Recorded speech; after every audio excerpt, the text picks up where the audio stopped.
Hi, it's Martina. It's Simon. And we live in Japan. Welcome to Eat Your Sushi. That was a bit weird. Yeah, usually we say the month, how long we've been in Japan, but now because we've been doing so much traveling, I feel like It's even gotten though... thrown off. Yeah, like how many months have we been in here versus how many months have we been residing How here? months have we really been here at all, man? Are we actually even here? For those of you that are surprised to see us again, we were overseas for a couple weeks. We visited our families in Canada. We visited some friends in America. I'll tell you what was actually surprising. Okay. When we went back to Canada, Yep. we went to Pickering, where your family lives, and we went to the food court at a mall. And it's amazing to see, like, first of all, Asian food taken over. There's Yep. like Japanese food, Korean food, Yep. Thai food. I used to work at the Pickering Town Center and I remember these restaurants, but now going back to them after having lived in Asia for almost a decade now, I have a totally different experience of what those restaurants are like. So I remember when we lived in Korea and we came back and saw Korean food and we would be like, this is so wrong. Like my mom had this place in Sherway that had like mashed potatoes and Yeah. like kimchi with like roast beef. And I was like, this isn't They don't Korean do mashed at all. potatoes in Korea. But before that, it seemed like, I guess this is it. So now we've got Korea and Japan under our belts. So we went over to the Japanese place to see like, what are they serving there? Right. And we noticed that they had like teriyaki chicken, teriyaki shrimp, teriyaki whatever with noodles. Yeah. And then we went,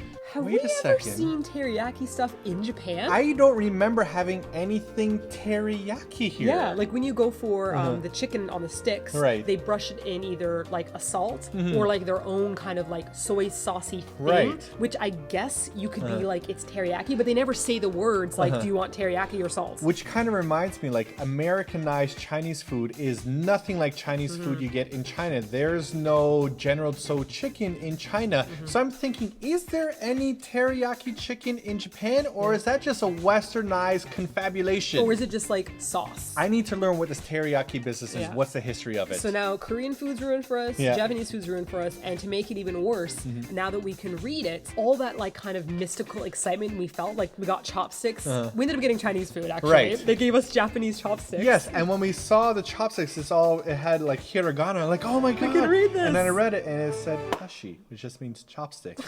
And before, it used to be like, ooh, this is Japanese fancy. Now it's Chopstick. It's like fork. pork. Now it was all like mundane. Where's the magic? It kind of saddens me now. Now, I know we've been to China before, but I'd like to mention that this is Chinese food, okay, China? I know you have your own version of Chinese food, but General Tso chicken, okay? All battered and greasy and unidentifiable shrimp and chow mein and vegetables with zucchini in it. None of this fresh herb stuff that you have going on that's so tasty in China. China, you need to stop faking your Chinese food. Welcome to Manchun Walk. This is the important thing of North America.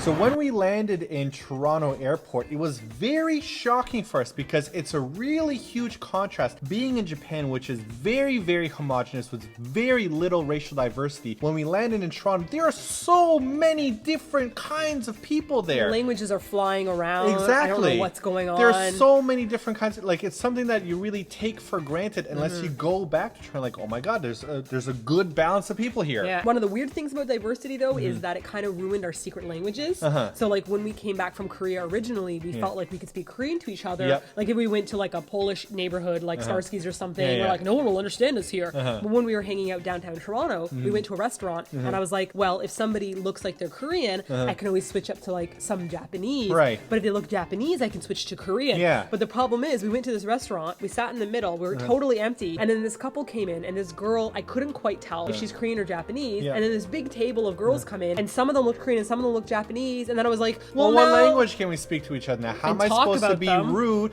How can I talk behind their back if they might understand what I'm saying? Ruined.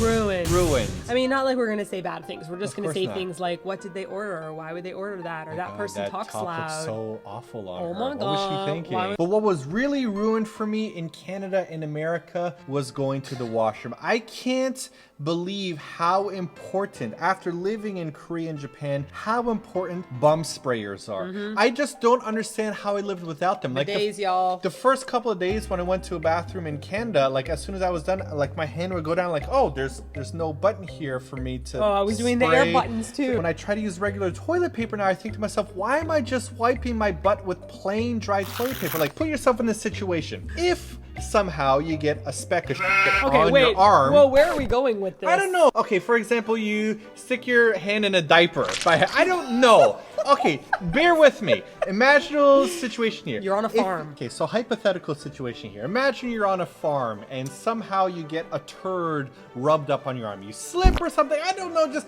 bear with me. Slip into a pile of cow poop. If you have a turd smear on your arm, do you just wipe that down with a dry piece of paper and walk away? Or do you get like something moist and wipe that down? Obviously, you get something moist because that does a better job of cleaning your arm. Why with your butthole do you not have something moist?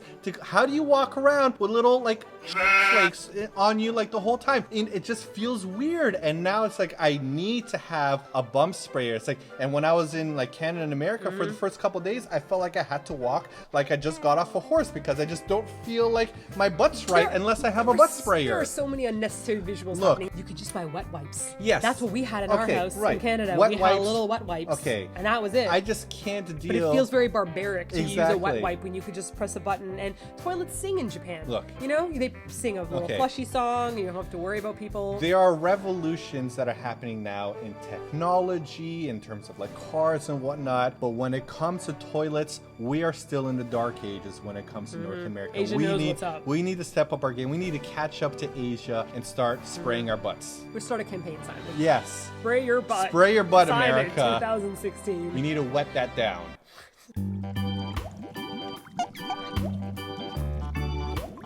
Hey everybody, we're adding a new segment for Eat Your Sushi now. This is going to be Fat Fat Taco Head's random magical items. So, you know how we used to do WTFs like the Wonderful Treasure Finds? Yeah. There are a lot of things in Japan that are small treasure finds. And super seasonal as well. Seasonal, like monthly, like it's crazy. Like chips are changing every month. There's like limited edition everything. And we really wanted to share that with you guys, but we thought a Wonderful Treasure Find segment is just like, it would be too long for us to talk about a bag of chips. Right. So instead, we're going to try to find something every single week from around Japan. Right. Whether it be food, just drinks, something small items. we could try out. Yeah, and we're going to share it with you guys. So today will be the very first time that we introduce you to Fat Fat Taco Head, who has been swimming across the oceans and traveling all over Japan, and he will bring us Gathering treasures. spoils for us. And the first up for today is orange chips. Okay. I'm already disappointed in you, Fat Fat Taco Head. What is this? So these are mikan potato chips. Mikan is a type of like tangerine or something. I remember we got it before. Why would somebody want to put these together? I don't know, but I supposedly these are somewhat popular. I'm excited to try out orange flavored chips. Someone's like, you know what this potato chip needs? Orange! Ah, Is this gonna be like those Mountain Dew chips? I don't know. These look like really nicely rounded potato chips. How do they stay like this in the packaging? It's not just crumble and ash like what I'm used to. All right, let's go for it. Here we go. No. Nope. Whoa. Nope. Whoa. I took a bite of that. No. You know what? That's like salt and vinegar chips with the initial turn. Say, oh, not bad. But then the orange freezy flavor comes over it. Oh, these are awful. You know what this tastes like? This tastes like when you like brush your teeth and then you drink orange juice and it has that horrible reaction. Fat Fat Taco Head. Oh, man. So disappoint. Let's see what they have next week for us. Oh, hopefully it'll be better than orange potato chips. No, it's in your mouth. You must chew it. His head is so large. I can't remove it. It's okay, I'll just rub the flavors on your tongue. La la la la la. One of the things I'm really loving about Japan, I'm not sure if we just have tremendous luck or something, but I keep on just walking in on random festivals. We decided to explore Shibuya today, and what do you know, we found a temple and they got a festival going on. And this is just, I haven't experienced anything like this before, and I just feel either Japan does this all the time or we're just ultra lucky, and I'm loving it.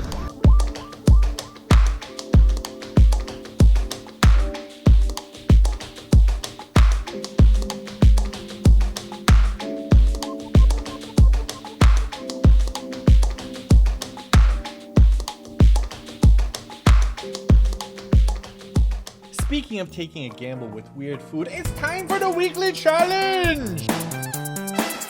So today we're going to be playing blackjack, which we thought was appropriate because we just came back from Las Vegas. Yep. So the way the game works is the two of us are trying to get the closest to 21 Yeah. without going over. If anyone goes over 21, you lose. So punishments here, we have 3 forks of doom. We've got a gigantic thing of black licorice, a gigantic spoon of smooth peanut butter, and a gigantic thing of sour seaweed. Kai Bai Bo, winner gets to be dealer. Duncan boy! Okay, I win. I'm the dealer. You ready? Oh, that's good. What's king? 10 points? 18? So you got 18. Do you want to hit or do you want to stay? Okay, so you've got 10. What are the odds? I'm gonna go over. I'm gonna stay. You're gonna stay? Yeah. Okay, so here I have 10 plus. if I have a 9 or a 10 or an ace, I win. Okay. Are you ready? Yeah. Are you sure? Yep. Come on, 2. 14. 14. That's not good. You gotta hit. You gotta yell. I have to. Okay. I don't have a choice. Okay. Because I'm the dealer. Come you on, ready? go over. Ah, 20 pounds! Monsieur, what would be your choice today? I'm gonna go for the peanut butter. Oh no! Yeah, for the peanut butter. That's that's a lot of peanut butter. One shot, one shot. Go get into your beer and our dogs will be attracted to you all day. All the bitches love me. Oh yeah, you know what's great? When I scooped it originally, I only had a little bit of time. He's like, put on more than that. He's like, put on more than that.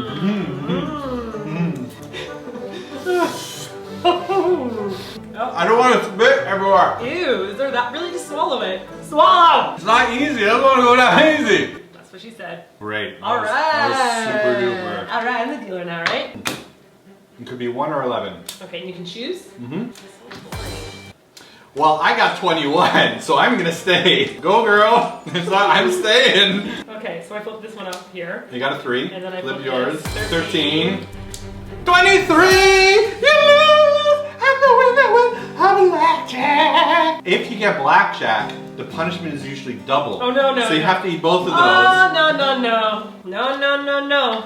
Nah, nah, nah, nah. Hey! Okay. Alright, what is worse, Martina? A gigantic forkful of black licorice or seaweed? Might go Sour with the seaweed. You want the sour seaweed? I'll do the sour seaweed. Go for the sour seaweeds, girl. Whoa! I don't even know what this is. Dan just brought it here. He's like, eat the sour seaweed. I feel like I might need to do the licorice instead. This is intense. Smell it. Don't, hey, it's not my punishment, Oh it's my yours. God, guys.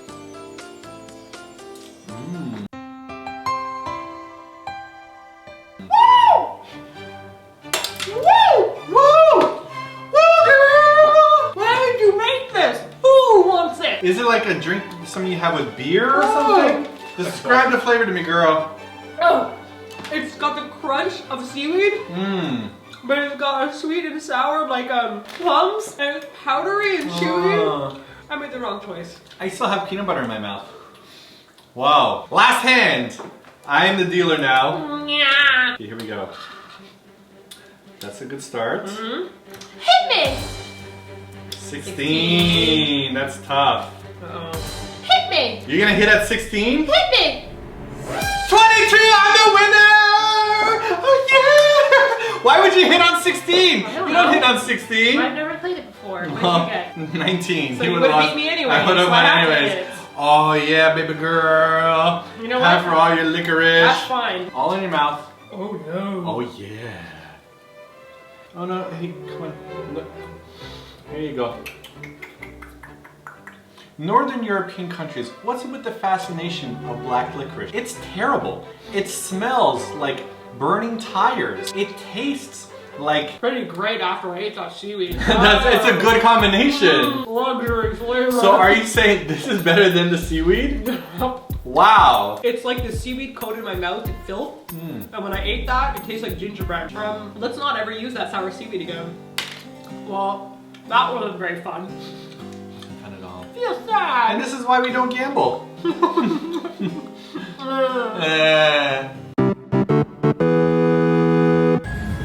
And here is why I don't really understand gambling.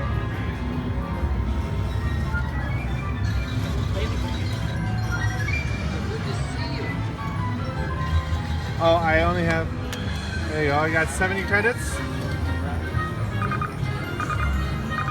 And you lost. That's it? That was it. Congratulations, you're a gambler.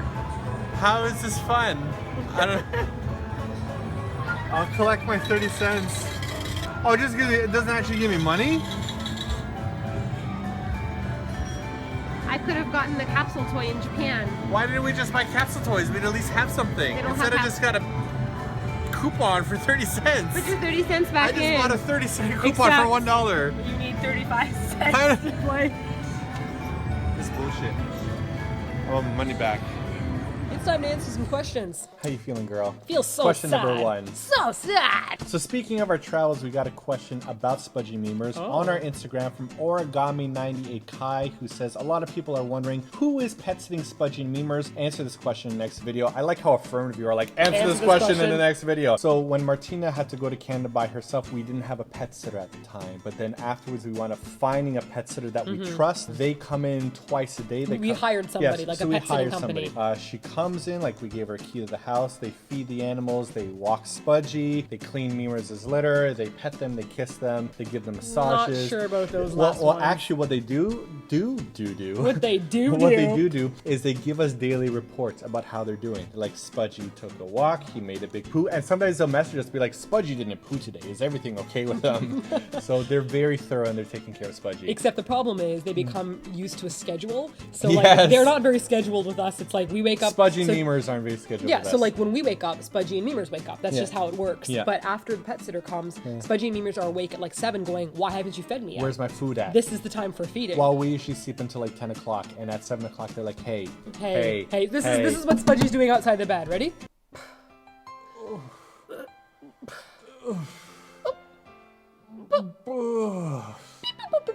Actual sound. Yep. I'm not exaggerating. He goes. Yep. Yeah, so you just wake up miserable. And we're suspicious that Memers might have been fed double wet food. Yeah. 'Cause lately at nighttime, he's been sitting up like on the countertop where his food is. He's being like, Yeah. hey. We only give him wet food in the morning. He gets dry food at night, but I think that she spoiled him. Memers, fat ass.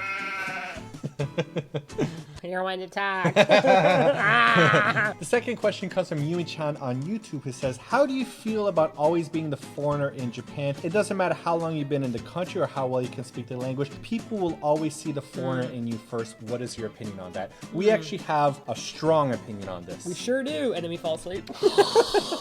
Okay, where am I? The first thing I will say is that when we were in Korea, we were there for like 7 or 8 years. Almost 8 years. Almost yes. 8 years, right? And there were a lot of issues people had with something called microaggressions. Right. And it was basically when people kept asking me these little tiny things that made you feel upset and stupid. Like, for example, they'd say, oh, you can use chopsticks? Like, they'd bring you a fork. Can you handle spicy food? You'd order something like tteokbokki, and they'd be like, oh, like, can you eat this? Or you'd order extra kimchi, and they'd be like, you like kimchi? And Be so like, these... oh wait, you speak Korean very well. Some people view these as microaggressions, these constant reminders that you're not actually a part of Korea, that you're always a visitor. And some people take that very poorly. Yeah, and so what we've noticed is in our 7 or 8 years in Korea, when people went to school and they studied the language and they themselves on the inside, they knew they were part of Korea in the sense that they can understand everyone, they pay rent, they have a job, they pay taxes. People that reminded them all the time that they were foreigners and outsiders, it made them feel very angry. Yeah. Now, I personally never felt upset about being a foreigner, like being seen as a foreigner constantly. The way that I viewed it was when a Korean person sees me come to a restaurant in Korea and I'm eating lots of kimchi or I can use chopsticks really well, and they express that to me in Korean and I like speak back to them, I think that they're more happy and excited to see me taking part in the culture. Or like when we're in a taxi and then like the taxi driver's like, oh my god, you could speak Korean very well, and he starts asking us questions. He's a lot more excited in talking to us than he would in a regular boring day. So we kind of view this as a positive thing. Yeah, like if I go to a restaurant and I'm Korean and the Korean server, I ask for more kimchi, they're just like, whatever, here's more kimchi. But when I ask for more kimchi, they're like, oh, you like kimchi? Foreigners like kimchi? Yeah. Like, that's interesting to them. But I say to myself, you know what? On the inside, I know how much Korean I speak. I know how much I know about Korea. Let this person be excited and happy that I am taking part in their culture. So it never really upset me. The idea that it also feels like to us is us as foreigners in Japan and in Korea, it seems like more Korean and Japanese people are paying attention to us and they're kind of more helpful. Caring, yeah. Caring. They're kind of like, oh, you must be confused. Like, are you lost or do you need this or do you need that? I can't even tell you the amount of times, like even in Japan, that we would sit down, we were having like hidikatsu. Yeah, right? yeah. Every time we go to this place, they have these little tiny jars. Now it's been like our 8th or 9th time there, Yeah, yeah. so we know it. But every time we look a little bit hesitant, the people beside us will be like, "Oh,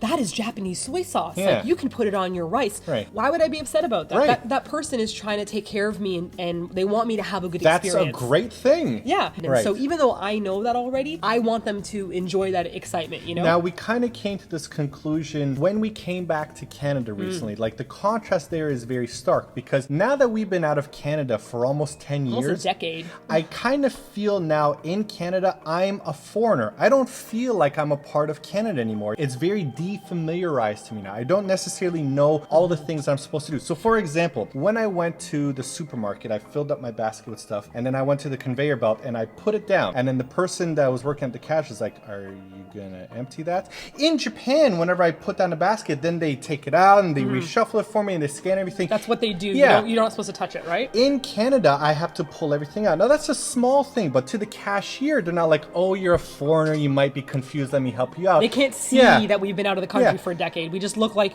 dickheads. We just look essentially. like assholes Yeah. to this person. The other thing is that we talked about this being gone for 10 years. Yeah. It's actually quite a big deal when you think about what part of our life is missing. So when we left Canada, we left when we were just out of university, Right. just barely teaching. We never went to bars. We didn't drink. We didn't watch the Super Bowl. Yeah. We didn't watch RuPaul's Drag Race with friends. Like, we didn't have any of that. And so when we go back to Canada, we realize, well, now that we're at the age that we're at now, what do people our age do? Because in high school, like when you like finish class, like I know what other people are Yeah. doing, or when you're in college, like I know what other people are doing in college. Now, as an adult in Canada, what do adults do? And what's weird Where about do it- you go for? How do you play? What? I don't understand anything that you're doing. Yeah, we're like tourists in Yeah. our own town. But as opposed to Korea, like being a foreigner in Korea as opposed to being a foreigner in Canada, in Korea and in Japan, I feel helped. I feel like people are looking out for me. People want to assist me. As a foreigner in Canada, are people helpful or do they just look at you as if you're confused and stupid? No, when you're in Canada, you're just Canadian. You're just Because Canadian. no one's a foreigner. We're of so many mixed races that it's just like you're just Canadian. But in Korea and Japan, you are immediately a foreigner. And personally, I take their helpfulness, I try to take it as them being good people rather than them trying to give me a bad day. That's my perspective on it. And it can be annoying when somebody is surprised that you can use chopsticks, but just use the hell out of those chopsticks Yeah. and make them be like, cool, white girl likes chopsticks. You're or like, she making can use somebody kimchi. else's day more interesting. They're trying to be helpful. So I kind of view that as a good thing. Yeah, and you're changing their perception on what foreigners can do and what they like. Goodbye, my carpet. Why? We were gone. You know how sometimes you want smell-o-vision? Well, this time you don't. We've been gone for 2 weeks, and Spudgy's just been unloading. In that one corner. In that one quarter, Whoa, urinating what is that disgusting smell, guys? profusely. It smells like... I can't even use the right words for this. Take a whiff. Ooh. Smell it. Oh my god, where are we taking it? Is I'm- tomorrow garbage day? No, it's Guard not. the watch! Open the door! What? You did this, Spudgy. I did that. Last week's skill testing question, we asked you guys, in what video did I display my dislike for turtlenecks? And the answer came from YouTube from Fatima Mohammed, who said, I know this answer all too well. It was in the Music Monday review of Monster by Big Bang, and I was so angry that Top was wearing a turtleneck that Simon had to take it off, and then I cut up all the turtlenecks and I ran them over with a car, and then I blew them up, and I was like, yeah, it was pretty good. That's one of my few favorite skits. I remember that one very well. Yeah, we were in Canada driving back and forth over a turtleneck. That was good times. Yeah, I went to Goodwill to buy Quality that turtleneck. video Yeah, entertainment. my neighbors right thought there. I was nuts Yep. because I'm like running down the street cutting up. Those a are turtleneck crazy with foreigners scissors. in Canada again.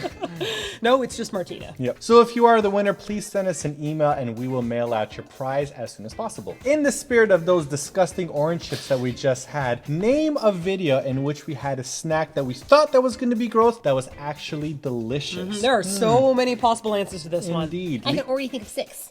Yes, you can. Leave your answer in the comment section below, or Twitter, or Facebook, or Instagram, and we will pick one winner and mail you out a prize next week. Well, I don't know about you, but I need to brush my teeth, gargle, scope, and do a whole bunch bunch of things. I just need a glass of milk and maybe like a spoonful of jam, and then I could have like a good little milkshake. This is going like on. one of those like, am I in hell? Just to Yes. like eat peanut butter with no milk. That was rough. You don't understand how much spit almost flew out of my mouth. Oh, boo boo boo. Because I it ate coats- sour seaweed covered in powder. It coats all the pores of your mouth, and then where does the No. spit go? Hey, you want to try some powdered seaweed? Do you want to eat that much peanut butter? Yes. Okay, let you first. You first. You first. Okay, bye. Bye. We didn't actually leave. We need to leave. You can tell. Let's make an effort. Okay, bye. Okay, bye. Still, you can Still, tell. no.